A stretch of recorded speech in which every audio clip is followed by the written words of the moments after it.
that and after that, and now it's as strong as ever. I mean, I went over to where he lives, which is something that rarely happens. Were you there? I don't know. Amazing. I mean, people have never seen it before. It's amazing, actually. We had lunch. Talk to him about the cyber attacks that he's done in the United States, or the MSS has done. I did, and he talked about attacks that we did in China. You know, what they do, we do too. It's like the spying. They're talking about, oh, the spying. I said, well, The spying, we do it too. Look, no, I'm talking about spying. The question was asked to me yesterday, I guess, what about the fact that China's spying in the United States? I said, well, it's one of those things because we spy like hell on them too.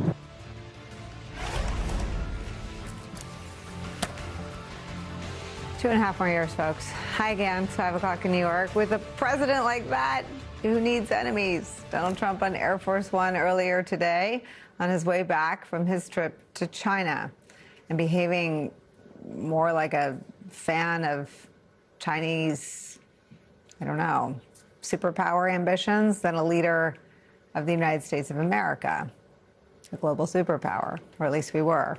Those remarks, though, from Trump cap up a visit that, despite Trump's bluster ahead of the trip, most observers across the ideological spectrum agree and note was a resounding victory for China.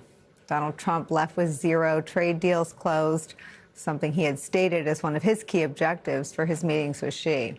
Donald Trump also appeared to soften on the issue of the U.S. continuing to sell weapons to Taiwan after being pressed on the issue by Xi, helping Taiwan to defend itself against a potential Chinese invasion has been America's foreign policy in the region since the year 1979.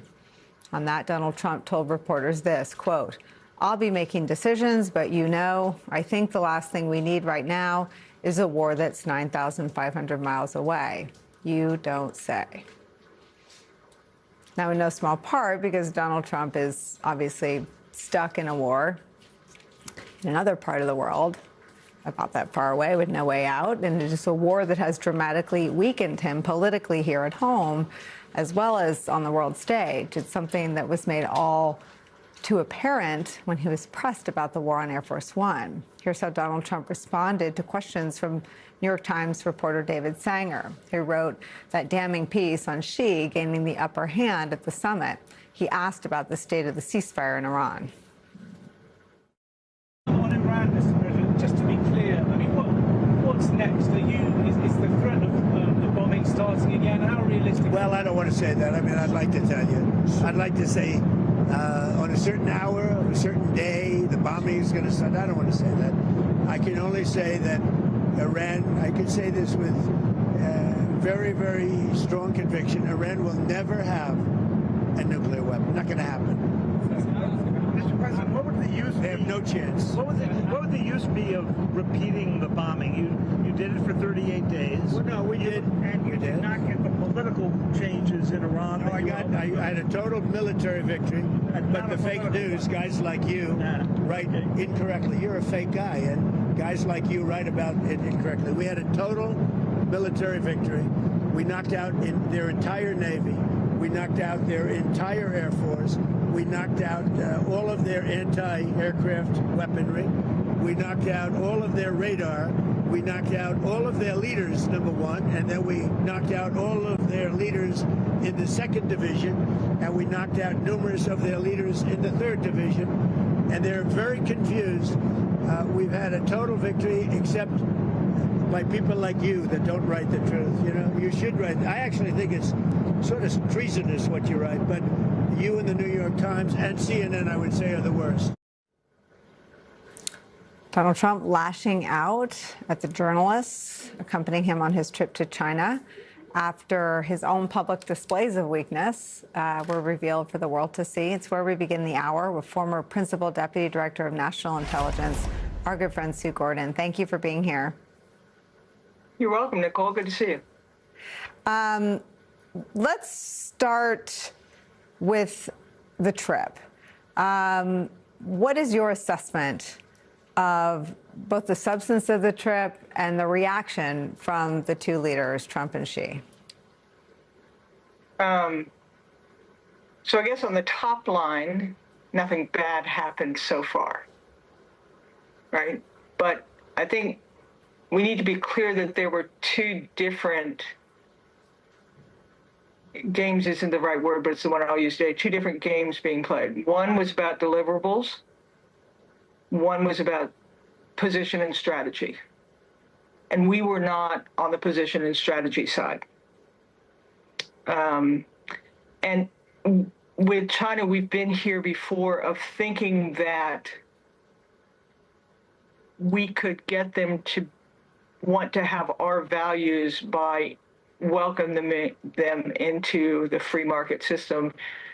And interestingly enough, President Donald Trump in his first term was one of the people that sounded the strongest alarm on what China was doing. So anything that he might do that doesn't recognize what their imperatives are, that are very different from ours, is problematic. That he got what sound to be deliverables, whether it is Boeing jets or soybeans, and they have not yet manifested, so who knows about that.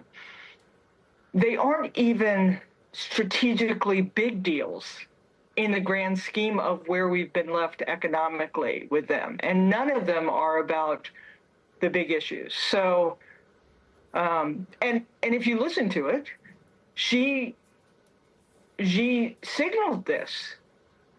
He was very clear. His warning about the Thucydides trap was, hey, big boy, we're an ascending power.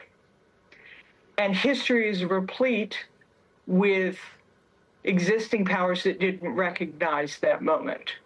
So he was very clear. She did not back on any of his positions. And his messaging on Taiwan was also very clear. And again, the importance of Taiwan to the United States, yes, we don't like big powers trampling over smaller powers. Taiwan is one of the world's really strong free and open market societies, and to lose that, to say that, well, I don't know, it's the strait, is just not reflective of its strategic importance in a world order that is reforming at the moment. So I don't think it's very hard to understand what happened here. The president went in with some things he needed. He came away with rhetoric and a few deals. And Xi didn't change one whit on his strategic position about the things he needed. So I don't think this is mysterious in terms of how it actually played out. Sue, in the early months of covering the war in Ukraine, a lot of people pointed to, the global implications of the United States of America not supporting Ukraine, and then the blow up in the Oval Office having global implications. And it wasn't clear if Trump didn't believe them or didn't care or saw sort of Putin's sphere of influence and seemed to think, well, Putin has a right to that. That's in his sphere. I mean, his response to the questions about Chinese spying, which has been a national security, imperative for American presidents of both political parties forever, to just shrug it off and be like, everybody does it. It's reminiscent of his answer when he was running for president to Joe and Mika on Morning Joe, when they said, Putin isn't like us, he kills people. And Trump says, we kill people too. I mean, what is what is the impact around the world? What assessments are being rewritten today with Donald Trump equating our foreign policy sort of worldview and imperatives and how we operate as being exactly the same as China? Yeah. So let me start with, he's wrong. It isn't the same. At least still, for the next little bit, we're a nation of laws. There is a bright line between our government and our private sector. Are you sure? There are things that, what? Yeah. Are you sure? Well, still? Well, I guess it's a great point. Thanks for depressing me even further today. No, but I'm just going to say that there is a difference. Yes, on one level, spying is what a really old profession, and it has been one of the great tools of strategic advantage for nations worldwide for the longest time, since Gettysburg, and before that. But we are a nation of laws, and I've lived in this world, and I haven't seen that those laws have gone away, and they do create boundaries. And also just intellectually, we have had a bright line between what I'm going to call civilian casualties, even to include economic casualty. And there just is. You know, we don't go trooping into Chinese companies and steal their intellectual property. We just, that isn't for the same reason we don't go trooping into our companies and steal intellectual property. So he's wrong about that. There is a difference. And probably the most concrete difference is that they have national security laws that insist that every Chinese citizen or company, when asked, must provide their information that they have of any data of somebody else's that go through them. That isn't our law. And so it isn't the same. I reject the notion that it's the same. Now, if it's being done differently by some people and it hasn't been discovered yet, but just intellectually, it's a different thing. But to your question of, Sue, are you sure? That's exactly the impact with our allies and partners. It's like we've changed sides, right? It was when he said, you know, maybe we'll do a joint venture on taking tolls from the Strait of Hormuz, when freedom of the seas has been as old as our nation. And so whether these things actually manifest or whether they just become what we say we're okay with, that impact with the people that aren't sitting with their friend Sue and saying, are you sure you know that? They're saying, well, I guess I have to assume that. And they have enough observables to do it. So it is a profound impact, and you're seeing it with the choices our allies and partners are making for themselves. Now, is it irrecoverable? I don't know, but they're making it. When you listen to the substance of what he says about Taiwan, which is why would we want to get involved there? It's 9,500 miles away, which has never been an American president of either party's answer to Taiwan. It's been about its importance. It's been about its people. It's been about its alliance to us. That has never been the answer. Why would I get involved? It's 9,500 miles away. And then you look at the other side of that, all of Xi's unswerving public and private conduct. I mean, even in an interview with Hannity, Trump couldn't say that Xi had anything, you know, collaborative to say about Iran's nuclear program. I mean, Xi didn't move an inch off of anything for anyone. She didn't go to the airport. I mean, she plays a 100-year game. Donald Trump can't sit in discomfort for 15 minutes. I mean, how do you view our disadvantage on the question of Taiwan right now? So here's a bizarre answer that I just thought of. I actually don't mind that he said it out loud, because I have believed that it was true, that it had become true, that with this president, the way he is, with the difficulty he's encountered with Iran, which has, if Iran was monumentally different from Venezuela, I can't even put the difficulty of China and what it would take to prepare for doing something about that. So I think it had been in question and should have been in question, and Taiwan was probably wondering if it was in question, and our allies and partners were probably wondering before he said it out loud. So what I would say now that he's articulated it, the other branches of government, the other people who are involved, because no matter how much it may seem these days that this nation is completely under the control of one person, that he has now said that,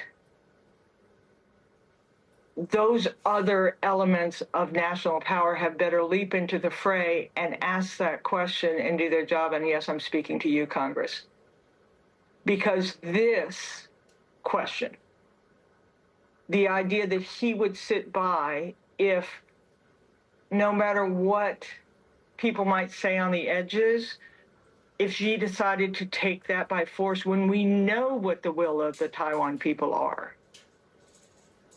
we better deal with that as a nation because it is a big question of national interest. So I don't like hearing it. Mm-hmm.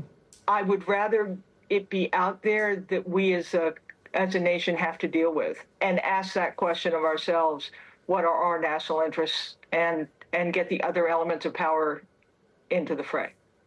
I mean, just watching Congress, if you were assessing Congress for another, allies' information, what would you assess the likelihood of that to be? Today, 0. But one of the things I said for a long time, Xi has some problems of his own. They may not be problems that are going to make them weak in the short haul, but I don't believe he's ready to do it either. So one of the things you and I have talked about before is why we have these conversations is it's really to get the American people to start thinking about what's important to you. Right. So we're about to have elections coming up. I would say ask your representatives. Start making this a question that you care about, because I'm here to tell you it will matter. Yeah. It will matter. Yeah, and this doesn't have a partisan divide. 75% of Americans do not approve of China. Yeah. We didn't even get to Iran, really. I need to ask you to stick around a little bit longer. Is that okay? When we come back, we'll turn to the war in Iran and what Trump's shifting position on Iran's enriched uranium tells the world about how eager/desperate he is to find an off-ramp from a deeply and increasingly unpopular war. And later, how a new generation of civil rights leaders is rising to fight back against Republican efforts to eliminate majority-minority House districts all across the South. That fight is ramping up over the weekend. Early on, and it would take a while. It would take a week and a half. That's a long time to be in enemy territory. No, you got to move these massive amounts of granite. It's a granite's the hardest stone. It's amazing that those were really powerful bombs that we used. And don't forget, we hit it on top of that. We hit Tomahawks on top of that. No, I don't think it's necessary, except from a public relations standpoint. I think it's important for the fake news that we get it. So $29 billion and 13 precious lives later, Iran's enriched uranium has gone from a major geopolitical strategic issue and sticking points in the negotiations between the U.S. and Iran to end the war to a, quote, public relations snafu. It comes as Trump appears to be once again scrambling for an off-ramp to the war with Iran. And on that war there, right now, as far as we can see and as far as we know, there is no end in sight. It is the latest sign that the so-called art of the deal president is perhaps in over his head when it comes to negotiating and prevailing against Iran. Earlier today on Air Force One, Donald Trump indicated that he would be open to a simple 20-year moratorium on Iran's nuclear program, and that would be enough for him to end the war, an abrupt shift from his earlier demands that Iran never be allowed to enrich uranium. We're back with Sue. Sue Gordon, that the nuclear issue is a, quote, PR issue is, again, discordant with everything that everyone has ever said about Iran's nuclear program, including Donald Trump. Yeah, I mean, it's an embarrassment, right? Because the only grace that could have been shown him on the decision to do what he did with Iran was that everyone knows that Iran was a malign power and that nobody wanted them to have nuclear weapons, right? And this has been true for a long time. To now say that the agreement that he ended, which demonstrably had created, at least momentarily, a halt in their both aspirations and ability, and then bomb, and then go to war asserting that it was gone forever, then now say, yeah, I don't think I need it to be gone forever. I just need this, and it's really for PR purposes. And we've talked about this before too. You need reliability. How, if the president can say anything that the day demands,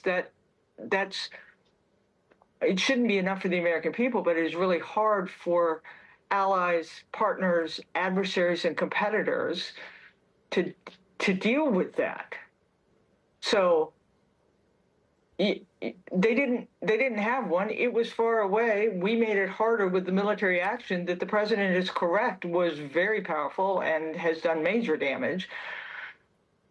But he is also correct that if anything, we have made them see that they need it more, because how are they ever going to be powerful enough to keep us from doing this again if they don't have it? So the idea that somehow he's ended their aspiration or the things, it's so disingenuous at best, and to me offensive as kind of a serious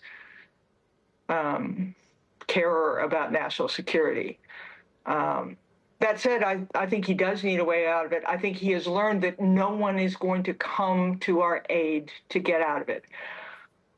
He has tried various lines that say, well, China's being hurt worse than we are, but China didn't say anything that said they were going to help us out.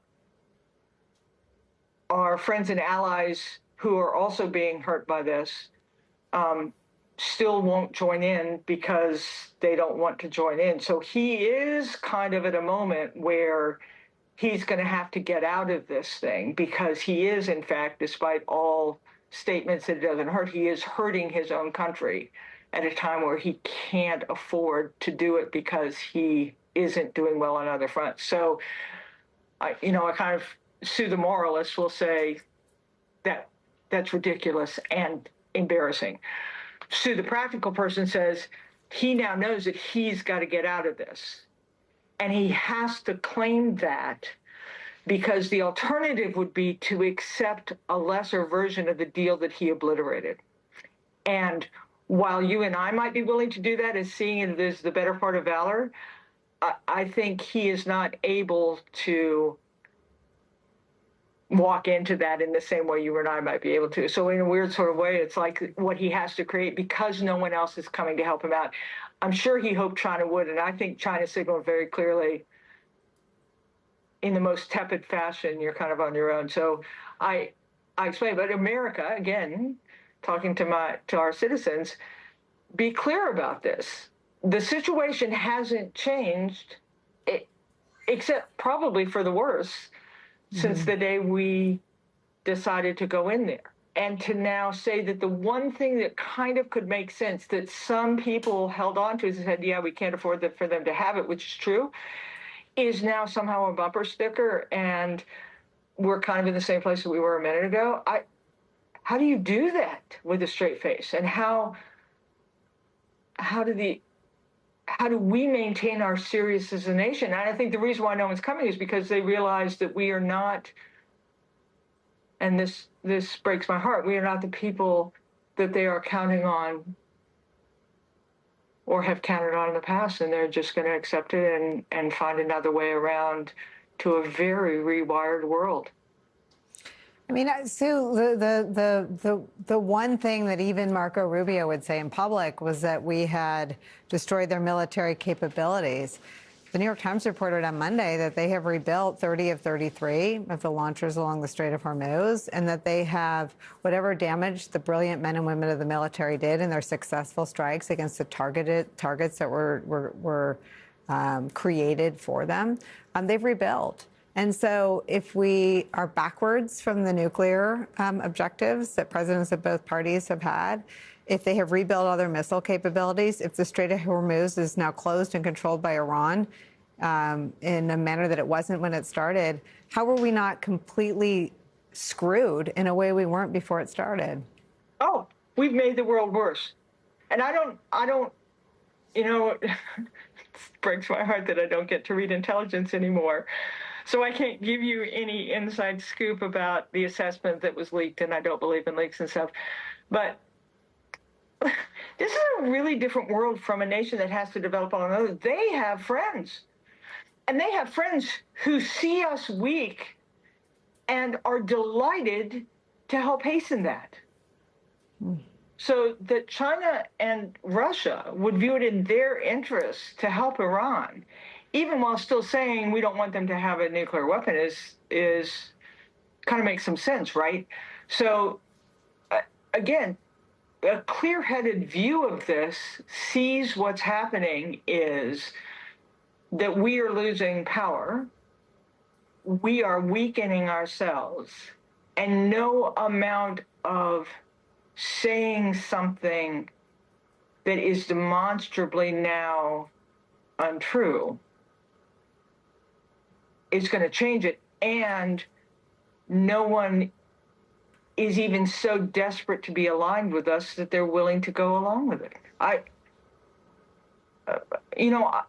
always think when you find yourself on the wrong path, all you have to do is take a step in the other direction. But this is going to take a long time. We will be trusted long after we are trustworthy again. I hear you. Sue Gordon, stay close to the camera. We're going to need you, my friend. Thank you for being here today. Great to see you. Keep doing what you do. Thank you. You too. Thank you. When we come back, anger and outrage all across the south of our country after Republican lawmakers redraw congressional maps to try to keep themselves in power.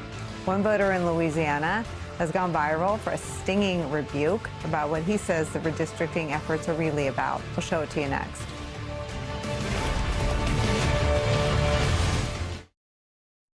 Viral this week during a Senate committee hearing in Louisiana, a resident's powerful rebuke of Donald Trump and the Republican Party in their campaign to eliminate majority black districts in his state and across our country, putting his faith justifiably in the next generations to bury this political movement. Tomorrow, thousands of voters are expected to turn out in their own cities for a national day of action that's being led by voting rights advocates in Alabama, organizing to protest these renewed attacks on voting rights for black voters and court rulings that have weakened, basically gutted the Voting Rights Act. Joining our coverage at the table, political analyst Molly Jong-Fast. She is the host of Fast Politics and a New York Times contributing opinion writer.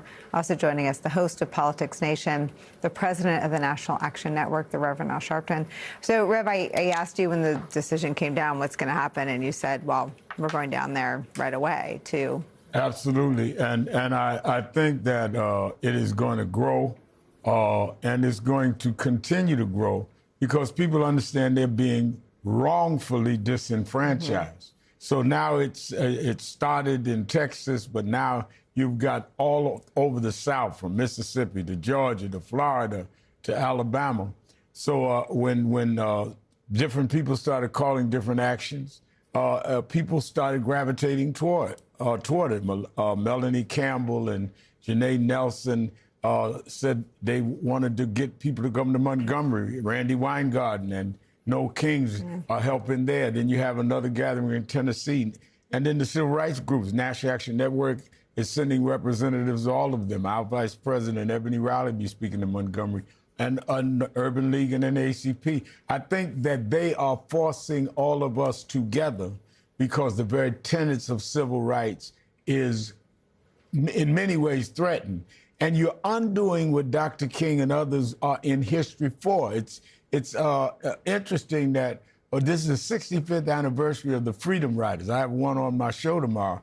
And we are everything that they gave their lives for or altered their lives for is now being reversed. So it's going to spread all over the country. And Martin Luther King III and I intend to have a culmination on August 28th, the anniversary of his father's I Have a Dream, in Washington to bring everyone together right there where the Supreme Court is on a Friday. So I think they have, in many ways, what they tried to kill, they may have reignited.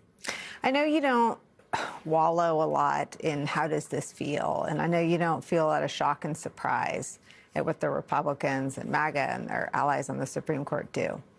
But if I could just get you to indulge me in what it is like, as you just said, to organize again for something that happened 65 years ago. It is frustrating. and challenging. Because at one level you say, well, wait a minute, the generation ahead of me paid the price for this. Why do we have to go through this again? But at another level, that is the very reason you have to do it again. Because can you really want history to say that you were the generation that let all of that go and didn't fight back? So in many ways, Donald Trump becomes the detriment to civil liberties and civil rights, becomes the inspiration to civil rights activists and voting activists and women activists, because he is the perfect foil to the policies that a lot of people wanted. I remember Dr. Y.T. Walker, who was Dr. King's executive director. He was the first chairman of the board of our organization, National Action Network. He said when we wanted to deal with how brutal segregation and policing was around it, he said we chose to go to Birmingham. I said, why? He said, because Bull Connor, we knew, would even lock up children, and we needed that drama for the country to say what's going on here. Donald Trump is so mean-spirited and so abrasive that the whole world is saying, wait a minute, that's wrong. Even people that would have subtly let all of that go, Donald Trump is making everybody take sides, and people want to be on the right side. You know, there's a piece of Trump, right, that rides into the presidency twice in making people hate each other, right? In stoking the divisions and benefiting from the divisions. And this, I hate to use the word silver lining because there isn't one, right? But the reaction is to bring together people who would like for some of these fights to be in the rearview mirror, but can't. We don't have the luxury of seeing it that way because they have made these fights the fights of our time now. Yeah. And I wonder what you make of what he's awakening. I mean, a lot of these maps are going to backfire because he's so unpopular and so committed to his own denial that the maps aren't going to do what they wanted to do. But they're also so unjust that they may have the inverse impact of pushing people into the streets to fight for things that they thought had already been won. Yeah, I mean, look, when the Rev talks about this, I think about, like, the Voting Rights Act was the sort of pinnacle of achievement in 1964, and it, you know, people died for it. A lot of people died for it and fought for it. And you know, what we see with Trumpism is this, like, last gasp against a multiracial democracy, the multiracial democracy that we can be. And they're really just trying to turn back the clock. And that, you know, we had abortion back, you know, the Supreme Court, I think, is going to look at the pills again. And so what you're seeing here is, again, they're trying to take away. What the Supreme Court did was they killed the Voting Rights Act. They killed the last bits of the Voting Rights Act. And that's what we're seeing with Roe v. Wade. Again, you know, they overturned Roe v. Wade. They want to take us back to 1973, to 1964. And this is this reactionary politics. And so what I think about when I see the Rev is when he talked about the Target protests, which were hugely successful and very recent, and they were because the American people do not like it when the companies that they shop in reject DEI policies. And that was just such a really good example of how these things are backfiring, and that just happened. And when Miss Armstrong and others that started that boycott in Minneapolis, they had no idea what would happen. What people don't understand is that the most successful civil rights events are things you have no way of planning. When we dealt with George Floyd, when I got the call and went to Minneapolis, we never knew it would lead to that kind of movement. Movements catch on when you hit a chord that people can relate to. Right. The people of Minneapolis didn't go out sort of intending to change the focus and change the momentum of Donald Trump's second term, but it had that effect. I have a million more questions for both of you. I have to sneak in a quick break. We'll all be right back on the other side. Finally, y'all.